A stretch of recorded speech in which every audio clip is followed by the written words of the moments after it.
Hello everyone, how are you all doing? My name is Yukog and welcome to another Yassi track guide, this time with the McLAREN at Donington, which is my favourite track of all time, my home circuit. I absolutely love it. I've even got it on my wall over there. So let's figure out how to drive it.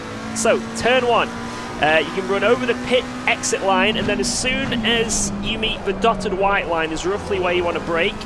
A lot of these corners you want to focus on your exit, so keep it tight initially and then try and get as early on the power as possible. Then we could come through these curves into the old hairpin, brake on the first white board on the right, and then again try and get on the power as early as possible.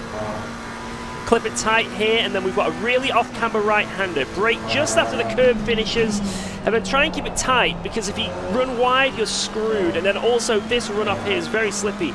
We cut the hill into a right-hander here, brake, clip that, try and clip that as much as you can, but if you go too far, you're going to bounce if you touch the grass. It's very awkward, that corner, especially the exit.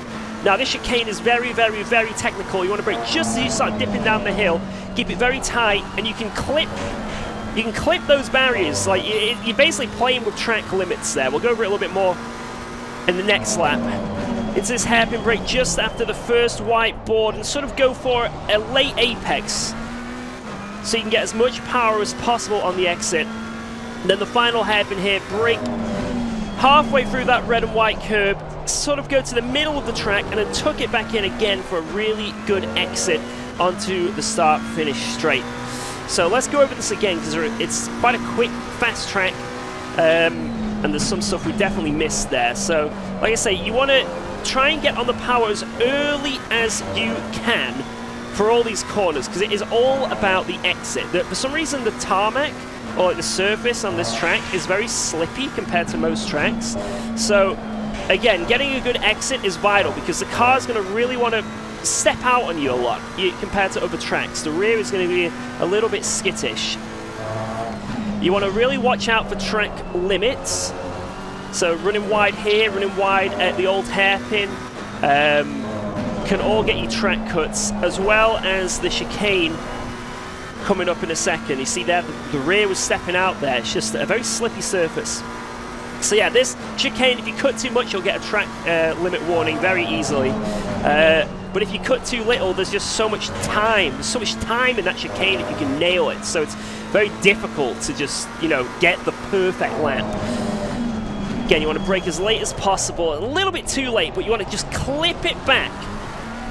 It's not like a smooth hairpin, that. It's more like a sort of square hairpin.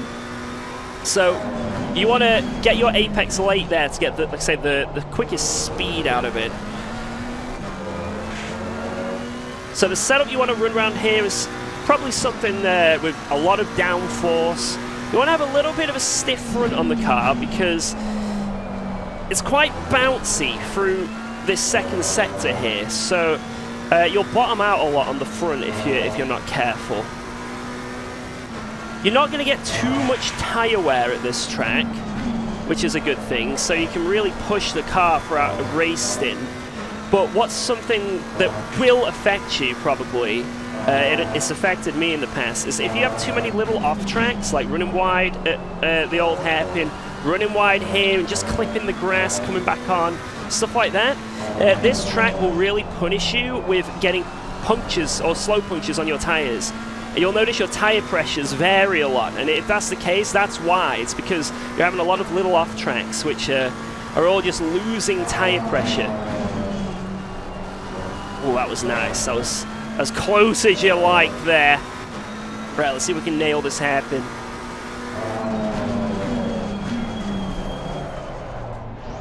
That was a bit better, look at that. Then we can power it all the way for the exit. Let's try and nail this last corner here.